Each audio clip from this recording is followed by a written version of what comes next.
Let's just talk a little bit about flat Earth first.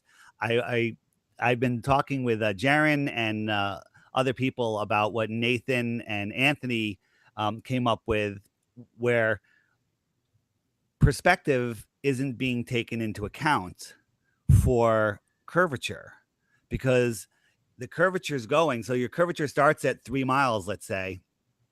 Everything past that is getting smaller and smaller, but the curvature is still dropping. So when they say we shouldn't be able to, we should barely be able to see the tops of Chicago, we shouldn't. They should be, 4 times lower than that, with perspective in there. I think they're doing a great job on that. It's really a globe killer, but the problem is most globe people don't have the ability to process that. Have you looked into it, Patricia? Well, from what you're saying, that takes me beyond the very standard 8 inches per mile squared, thing that I've learned.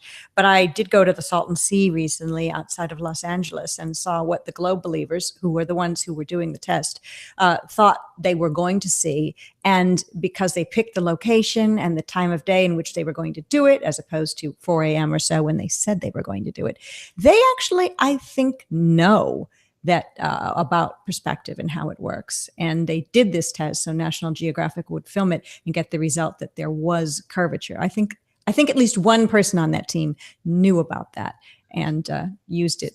And I know what you're talking about is and what they're talking about with Nathan Oakley's channel is a little more advanced than what I'm talking about. Right. If you think about it, the curvature starts, let's say at 3 miles is where your horizon is supposed to be if you're 6 feet tall. So at 6 miles away, you have some drop there. Now imagine that the Earth flattened out from there. There was no more curvature after that. And you had something that was sticking up above that a little bit. Move that thing across the flat plane into the distance, and it's going to disappear on a flat plane because of perspective, because that curvature drop is eventually going to be bigger than where the Earth flattened out and started going into the distance. Now add curvature into that, it's game over. There's no getting around that.